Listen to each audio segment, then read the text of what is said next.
राज्यों में चिकनगुनिया बुखार के मामले बढ़ रहे हैं, लेकिन सबसे ज्यादा केस महाराष्ट्र के पुणे से आ रहे हैं। पुणे में अब तक 2000 केस आ चुके हैं। चिंता की बात यह है कि चिकनगुनिया के वायरस में म्यूटेशन हो रहा है। म्यूटेशन होने के बाद वायरस का नया स्ट्रेन बन गया है।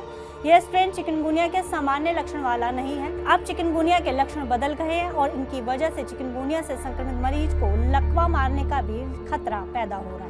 मामले की गंभीरता को देखते हुए संक्रामक रोग विशेषज्ञों ने राष्ट्रीय विषाणु विज्ञान संस्थान से इस मामले पर नजर रखने की अपील की है और वायरस में हो रहे बदलावों के बारे में जानकारी जुटाने को कहा है। पुणे के संक्रामक रोग विशेषज्ञों के अनुसार चिकनगुनिया, जो कभी जोड़ों के दर्द और बुखार के लिए जाना जाता था, अब वे अलग लक्षण वाला बन रहा है। चिकनगुनिया के ऐसे लक्षण दिख रहे हैं जो पहले कभी नहीं देखे गए हैं।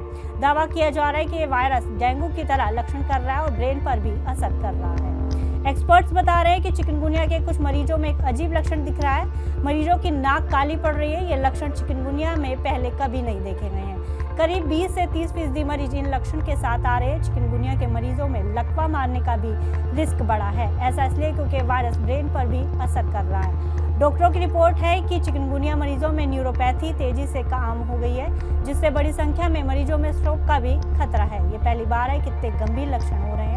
लगातार हो रही बारिश ने खतरे को और भी ज्यादा बढ़ा दिया है।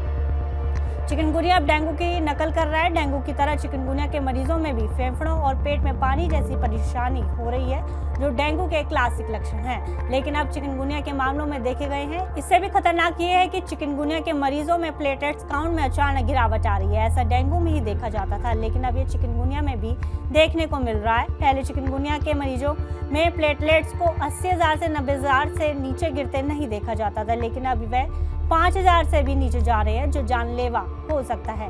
महामारी विशेषज्ञ बताते हैं कि लंबे समय तक खुद को जिंदा रखने के लिए वायरस खुद में बदलाव करता है। इसको म्यूटेशन कहते हैं। म्यूटेट होने के बाद वायरस का नया स्ट्रेन बनता है, जो पहले से अलग होता है। नए स्ट्रेन के लक्षणों में बदलाव होता है। ये पहले वाले स्ट्रेन से कम या ज्यादा खतरनाक हो जाते हैं। हो सकता है कि चिकनगुनिया के वायरस में जो बदलाव हो रहा है उस कारण इसके लक्षण बदल रहे हैं और ये गंभीर हो रहे हैं। ऐसे में बहुत जरूरी है कि नए लक्षणों वाले मरीजों के सैंपलों की जांच NIV में बड़े स्तर पर हो और ये पता चल सके कि स्ट्रेन कौन सा है और इसको कैसे कंट्रोल किया जा सकता है। फिलहाल इस खबर में इतना ही। आप अन्य खबरों के लिए देखते रहिए GV9।